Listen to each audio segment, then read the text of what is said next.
Hello, and welcome to the History of Philosophy in India by Janardhan Ganeri and Peter Adamson, brought to you with the support of the King's College London Philosophy Department and the LMU in Munich, online at www.historyofphilosophy.net. Today's episode, When in Doubt, the Rise of Skepticism.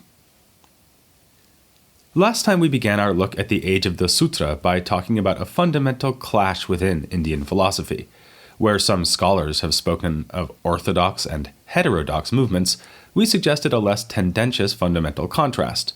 On the one hand, there were systematic works of inquiry produced in the style of aphorisms with commentary, sutra and bhashya. On the other hand, there were traditions that challenged the very terms of those systems. The clash had political consequences, as we can see from stories about persecution of Buddhists by rulers who sought to uphold the Brahminical teachings. To hear more about this, we strongly recommend that you check out Kit Patrick's History of India podcast, which is covering this same period of history by looking at the legends and a wide range of historical sources. For us, of course, the clash is more significant for its philosophical implications. The rift can, in general terms, be viewed as a contrast between realist movements and skeptical ones. Buddhist and Jaina thinkers raised objections against the core philosophical notions of other schools on topics like language, the mind and the self, practical action, and the efficacy of ritual. They also expressed doubts when it came to the very possibility of systematic inquiry. This challenge was often on the mind of commentators who expounded the meaning of the sutras. It's clear that the sutras do indeed presuppose the possibility of knowledge, and promise that it can be achieved through philosophical inquiry. To see this, you only have to read as far as the first sentence of each sutra. We saw last time that the Mīmāṃsā Sutra and the Brahma Sutra, respectively the founding documents of the Mīmāṃsā and Vedānta schools, are complementary texts. The former aims at the duties of Vedic ritual, the other at knowledge of the unifying cosmic principle of Brahman, already found in the Upanishads. Given their shared genesis, it's no surprise that they have almost identical beginnings. The first sentence of the Mīmāṃsā Sutra is, "Now then, an inquiry into Dharma." And the first sentence of the Brahma Sutra is, "Now then, an inquiry into Brahman." Undergraduates, take note, when you're writing philosophy essays, follow the example of these sutras and just cut to the chase. Something similar goes for the Vaisheshika Sutra and the Yoga Sutra. They do not begin with promises of inquiry, but by launching what they term an explanation or exposition. Thus, the Yoga Sutra begins with another admirably straightforward line, "Now, an exposition of yoga." As in a well-run modern-day yoga class, you know where you stand. You're about to hear what yoga, meaning psychophysical discipline, means and involves. Apparently, the lost founding text of the naturalist Charvaka school began with even greater confidence, starting with the line, "Now then, we will explain reality." Of course, if a skeptic were to convince us that inquiry and philosophical explanation were in fact impossible, we could save ourselves a lot of time and stop reading all these sutras right there. Knowing this, and knowing that the best defense is a good offense, early commentators openly raise worries about the very possibility of inquiry. Expounding the Mīmāṃsā Sutra, Shabara says, on behalf of a hypothetical critic, that it must either be commonly known what Dharma is or else not commonly known. If it is commonly known, then there will be no inquiry. If, however, it is not commonly known, then all the more so this work of inquiry into duty is quite pointless. The word for inquiry is jijñāsa, which literally means desire to know. Shabara's point then is that a desire to obtain something, in this case dharma or duty, presupposes that one knows what one wants to obtain. To desire knowledge of something, then, means you must already know it, a paradox. The same point is made by a later Mīmāṃsā writer, Kumarila Bhatta. He writes, "It is possible to know that which is commonly known, but being commonly known, there is no desire to know it. On the other hand, that which is not commonly known, being impossible to know, is all the more not a possible object of a desire to know." In another sign of the relation between the Mīmāṃsā and Vedānta schools, commentators on the Brahma Sutra expressed the same worry. We find it in the 8th century thinker Shankara. Since the Brahma Sutra begins with that promise to inquire into Brahman, Shankara begins his commentary by raising the same skeptical challenge. If we don't know what Brahman is, how can we go in search of it? But if we do, then there is nothing to discover. Curiously, the realist thinkers who were most interested in epistemology were also the ones who failed to confront this problem directly. These were the Nyaya, who, early on at least, seem simply to take for granted that there is a way to investigate, to inquire, to achieve knowledge. They are keenly interested in establishing a method by which to answer the sort of questions you probably ask yourself all the time, like, is yonder entity a man or a tree stump? They are less interested in the still more abstract question whether there could even be such a method. For the Nyaya, then, doubt is not a state of epistemological paralysis. It is a state in which one already has partially grasped an object so that it can be the target for further questioning. The puzzle of inquiry does not even arise. But if you're a faithful listener to the History of Philosophy podcast, you'll probably remember someone else who did raise the puzzle that Shabara, Kumarira, Bhatta, and Shankara all worried about: Plato. In his dialogue, the Meno, he has Socrates confront an identical puzzle, to the effect that one would need to have knowledge of something in order to inquire into it. Plato has Socrates suggest a fairly radical solution to this puzzle, namely that we all already know everything that it is possible for us to know, having learned these things before we were born. We have merely forgotten these things and need to be reminded. But this isn't the only or even most obvious way to resolve the paradox. It does seem fruitless to inquire into something about which one already has perfect knowledge. Likewise, if one hasn't the foggiest notion or clue about something, inquiry into that thing is impossible. How would you get started or even formulate a plan to inquire into it? The natural thought is that our situation must, at the outset, lie somewhere in the middle ground. Inquiry begins not from a cognitive blank slate or from complete mastery, but from partial understanding or uncertain belief. This, in fact, is exactly what Shabara says in his response to the skeptical challenge. He assumes that the inquiry into Dharma arises because we in fact have too many beliefs about it. There is conflict between different conceptions of duty, the sort of conflict we saw being depicted in the Mahabharata. It is in order to decide between these rival beliefs that we launch our investigation. This does seem a good explanation of how we avoid starting from scratch in moral philosophy, but it doesn't give us any reason to think that two people who disagree about Dharma, or for that matter Brahman, are really disagreeing about the same thing. Can the clash between a Vedanta philosopher and a Buddhist critic really be resolved on the basis of commonly held assumptions, or are they just talking past one another using the same words in very different ways? Shankara's commentary on the Brahma Sutra anticipates and answers this further worry.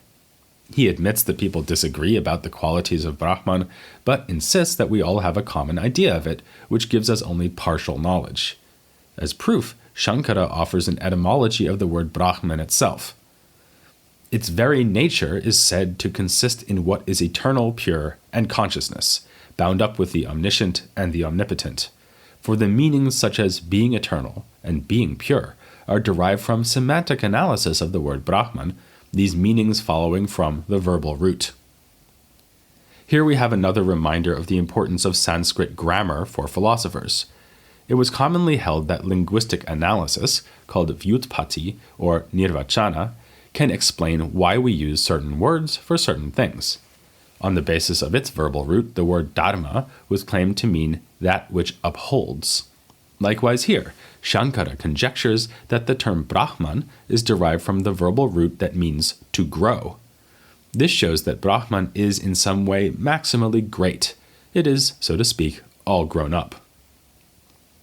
This might seem a rather flimsy response to the skeptic, but Shankara has a second and more formidable move he can make, one that will again remind us of European philosophy. He argues that the paradox of inquiry poses no threat to an investigation about Brahman, because this is a case where we have direct knowledge. As he says, everyone knows of the existence of his own self and does not think, I am not. If the existence of one's own self were not perfectly well known, any one of us could think, I am not. The parallel with European thinkers like Augustine and Descartes is almost too obvious to need emphasizing. But unlike Descartes with his famous I think therefore I am, Shankara does not use immediate knowledge of one's own existence to refute global skepticism. He just wants to show that the inquiry into Brahman promised at the beginning of the sutra is indeed possible. He alludes to the Upanishadic statement, you are that, which he interprets as meaning, this self is Brahman. Since it cannot be doubted that there is a self, and since the self is Brahman, neither can there be doubt concerning Brahman. There is, in other words, something for us to investigate in the Brahma Sutra. But if he is to avoid the paradox of inquiry, Shankara must show that inquiry is not just possible, but needed. If we have immediate knowledge of the self, or Brahman, what would be the point of inquiry? But there's no danger of that. Our intimate awareness of Brahman does not include an understanding of its true nature. As Shankara observes, there are intense disagreements about the self, with the materialists and common folk assuming that the self is a body, the Buddhists thinking it is just the flow of our cognitions, the Nyaya thinking it is an agent and subject of experience distinct from the body, the Samkhya agreeing that it differs from the body but denying that it is an agent, and so on. These are disputes we'll get into in further episodes. For now, our point, and Shankara's point, is that there is indeed plenty of dispute on this topic, and hence plenty of reason to engage in the philosophical investigation undertaken in the sutra. So far, we've been looking at hypothetical, skeptical challenges raised and answered by non-skeptical authors. But such objections weren't merely hypothetical. The history of skepticism in India is at least as old, if not older, than the history of philosophy in India. The hymn of creation, included in the ancient Rig Veda, includes the verses, "Who knows for certain? Who shall here declare it? Whence was it born, and whence came this creation? The gods were born after this creation, then who can know from whence it has arisen? None knoweth whence creation has arisen, and whether he has or has not produced it. He who surveys it in the highest heaven, he only knows, or perhaps he does not." Here, the Rig Veda suggests that the secrets of creation may elude even the gods. Obviously, mere humans aren't going to do better. There are skeptical thoughts, too, in some of the Upanishads, which occasionally propose the idea that mystical insight is the only way to overcome the limitations on human knowledge. Thus, we read in the Kena Upanishad, "If you think I know it well, perhaps you do know ever so little the visible appearance of Brahman. There is that part of it you know, and there is that part which is among the gods.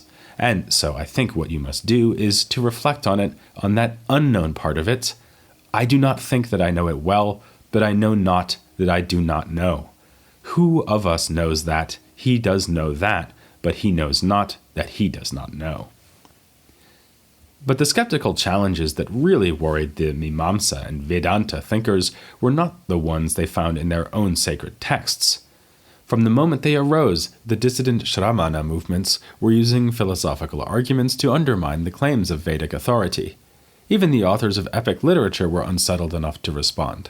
So, in the Mahabharata, the god Indra ruefully remarks, "I used to be scholarly, a reasoner, a scorner of the Veda. I was pointlessly fond of critical inquiry and the science of argument. I used to make declarations on the basis of logic. In assemblies, speaking with reasons. I harangued the Brahmins and was rude during the Vedic recitations. I was an unbeliever, skeptical about everything, and though stupid, I thought myself wise."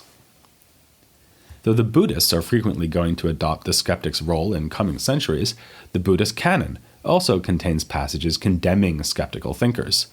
The Buddhist Nikaya mentions such a skeptic named Sanjaya, and has this to say about him, "By reason of his dullness and stupidity, when questioned on this or that matter, he resorts to verbal jugglery or eel-wriggling, saying, 'If you ask me whether there is a next world, then if it were to occur to me that there is a next world, I would pronounce that there is a next world. Yet I do not say so. I do not say thus. I do not say otherwise. I do not say no. I deny the denials.'" Skepticism doesn't get much more slippery than this. Unlike Nancy Reagan, Sanjaya's policy wasn't just say no, but to disavow even such naysaying. Together with the development of systematic philosophy in the age of the Sutra, we see the rise of rival forms of skepticism. Three great critical thinkers of this and later periods are Nagarjuna, who lived in the 2nd century AD, the 9th century thinker Jayarashi, and in the 12th century Sriharsha. Of these three, only Jayarashi can be called a skeptic in the sense of completely withholding all belief.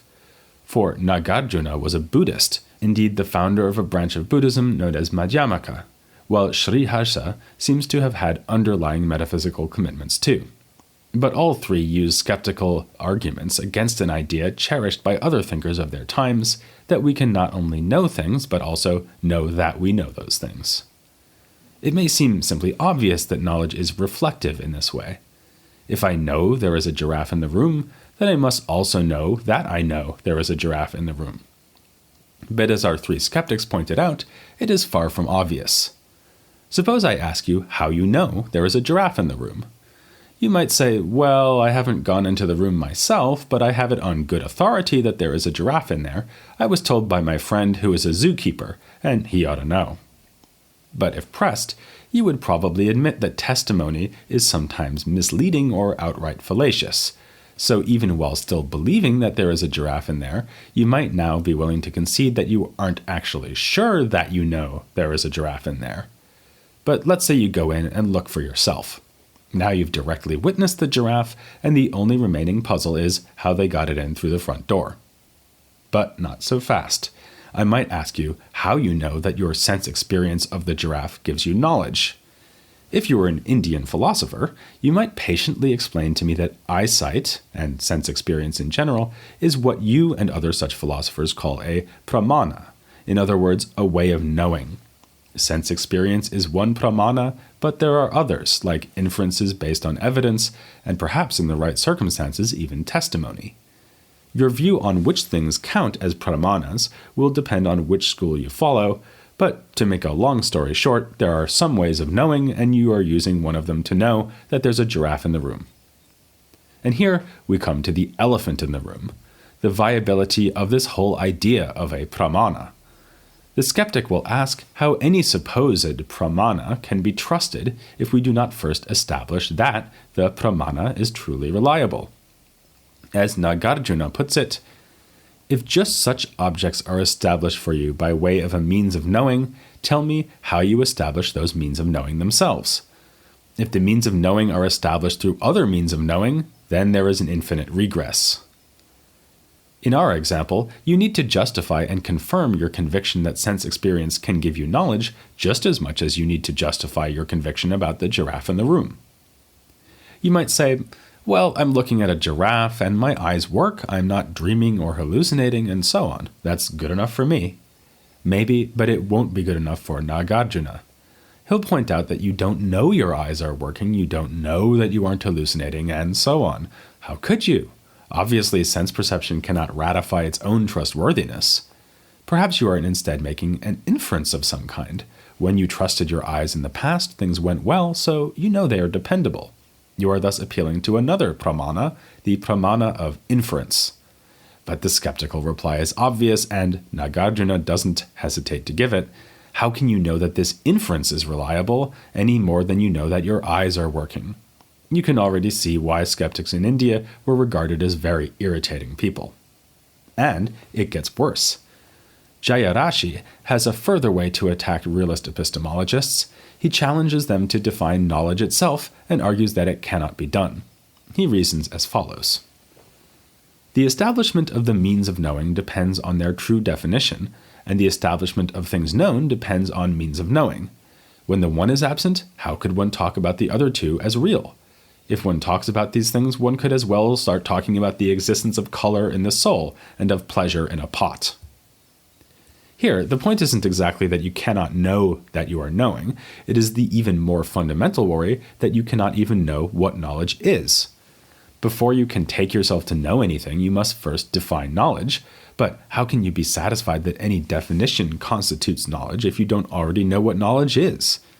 Like Nagarjuna, Jayarashi is directing his fire at a rather abstract, highly philosophical target.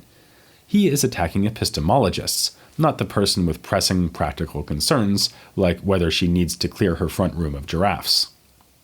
Jayarashi is happy to admit, in fact, that normal people have an ordinary kind of knowledge that makes their lives possible. As he puts it, those who know the truth say, the worldly path should be followed with respect to everyday practice, the wise resembles the fool. A few more centuries down the line, we come to our third skeptic, Sriharsha. He's responding to a new proposal about how knowledge is acquired, which came from the 11th century Vaisheshika thinker Udayana. Udayana's suggestion was that knowledge could be reached through what philosophers nowadays call counterfactual reasoning. Suppose I am in doubt whether there is a giraffe in the next room. I might reason as follows. If there were a giraffe in there, I would smell it. Yet no unmistakable fragrance of giraffe hangs in the air. I conclude that the room is giraffe-free. This sort of inference looks eminently reasonable.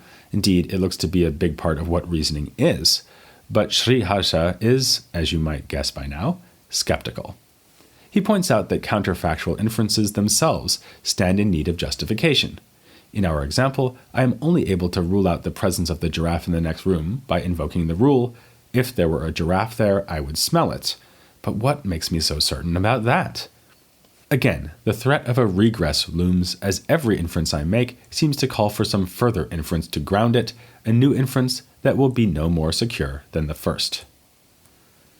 It's a familiar fact that these sorts of paralyzing skeptical challenges are, in real life, not paralyzing at all.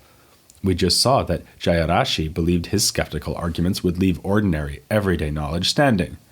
In the European tradition, too, skeptics have cheerfully gotten on with their business, acting for all the world as if they have the sorts of beliefs their arguments seem to undermine. This was true of ancient skeptics like Sextus Empiricus, and David Hume famously jettisoned his skeptical worries when he left his study. But ancient Indian thinkers of the Shramana traditions did pose other skeptical challenges which had more practical implications. They questioned the efficacy of Vedic ritual and the reality of the supernatural entities such rituals seemed to presuppose. This was no abstract musing on the possibility of knowledge in general, but a gauntlet thrown down against the elite of the Brahminical tradition. Thinkers of the Mīmāṃsā and Nyaya schools rose to the challenge. The thinkers of Mīmāṃsā, especially, insisted that the Vedas are an indispensable source of vital truths that could be attained in no other way. So, sacrifice a bit more of your time to join us for the next episode as we look at these debates over ritual and the supernatural, here on The History of Philosophy in India.